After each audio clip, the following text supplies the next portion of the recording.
results. For our top three. Have the results already. Ladies and gentlemen, are you ready? Let us now reveal our top three. Our top three for the male. Again, this will be in no particular order. Our first candidate is candidate number 11, Jasper Manal of the College of Arts and Social Sciences and Education. Next, you are part of the top three. Candidate number 3, Jude Raleigh, College of Thursday.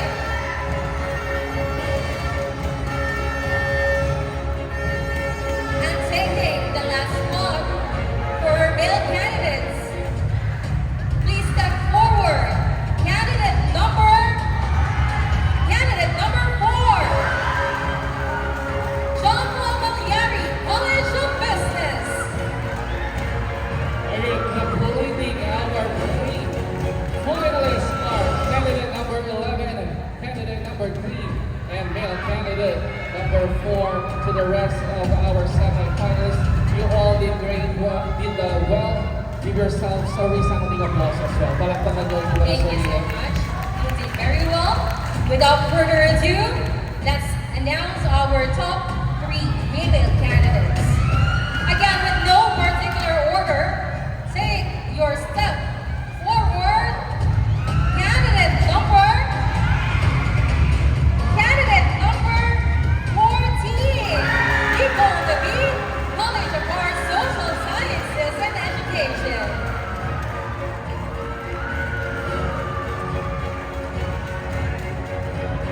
Our second spot for top 3 is candidate number 6, Rosenda Nadia Gonzalez, College of Thursday. Take the last spot because you're one of the top. Candidate number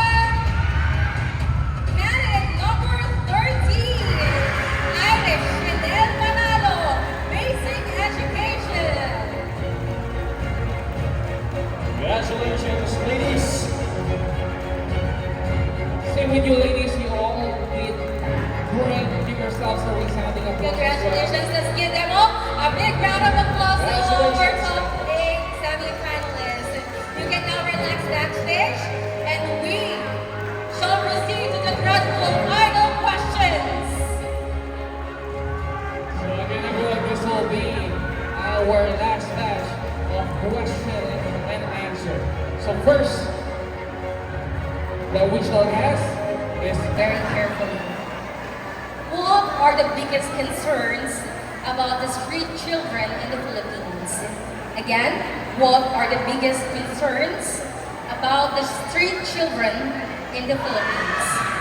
There are only two things that comes to my mind when I heard of this question, and that is the lack of education, because I believe that education is a right of every Filipino youth and children. It is not a privilege, but rather a right. As a future educator, I firmly believe that education is something that will help them to know what is right and what is wrong. And with this, it will help them to elevate their life and make themselves a better version of themselves. Second is doing unlawful things. They are being exposed with the advent of different factors in the street. And these are the concerns that I want to make solution as Mr. SPCF by working with different organizations so that we can provide a quality and affordable education for every Filipino youth and children. Thank you. Thank you so much, Jasper. You can now relax because you have set your mind already. Next is candidate number 3, Jude Rafi from the College of Thursday. alright. Good evening. You can now pick your question.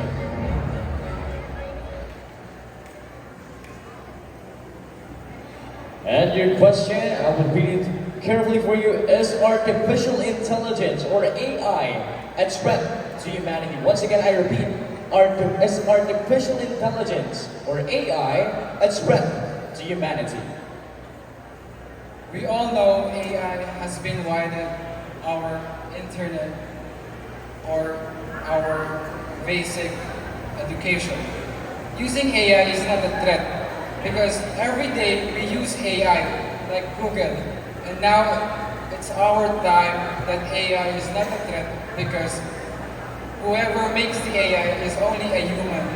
And we don't need to have to threat the human being. Thank you. All right, thank you so much. Thank you so Let's much. move on to our next candidate. And lastly is candidate number 4, John Paul Malyari, College of Business.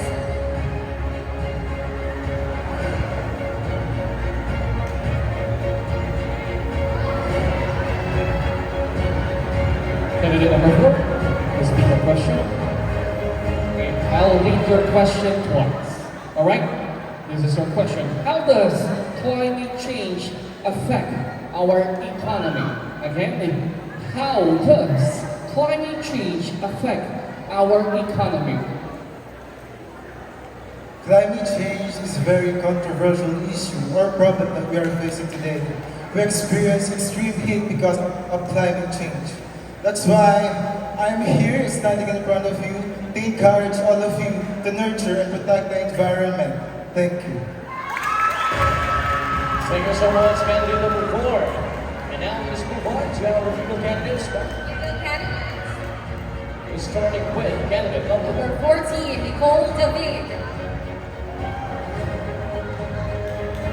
Candidate number 14, Nicole David, representing Class College M. of Social Sciences and Education.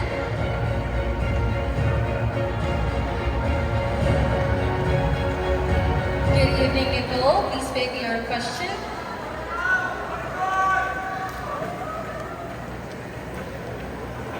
Alright, so here is your question. Should medical marijuana be legalized in the Philippines? Again, should medical marijuana be legalized in the Philippines?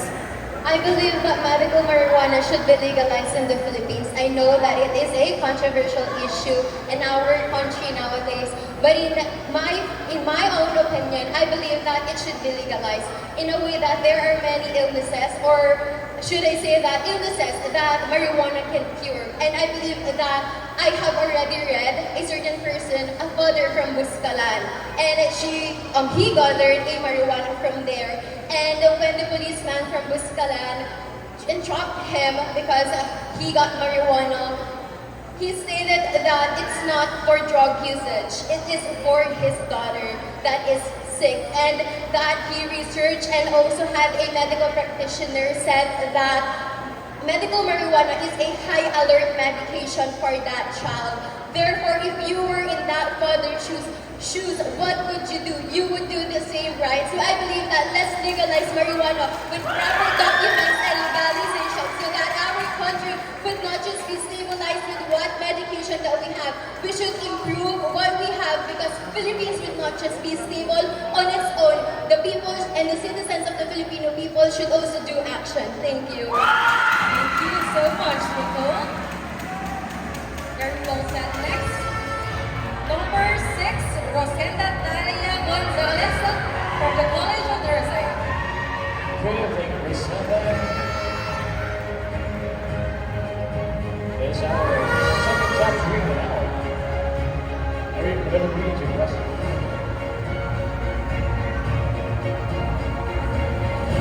Now this is your question.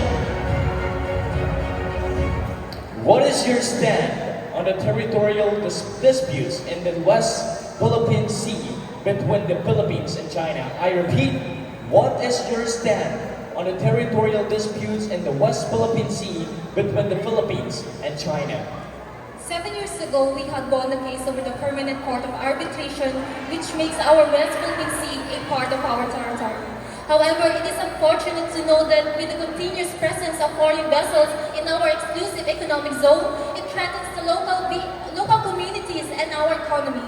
But as our former President Pico Garcia said that in line with the national security, our diplomacy is our first line of defense. That is why, if countries would respect each other's territorial integrity and sovereign rights, we could explore peaceful solution in this long-standing dispute. That's because we all live in the same world. So let's fight not for war, but peace. Thank you. What a wonderful answer. Thank you so much. And lastly, representing the Basic Education Department, candidate number 13, Irish Chanel Manalo. Irish, we got one question left. And this is the question for you, and I'll read it twice.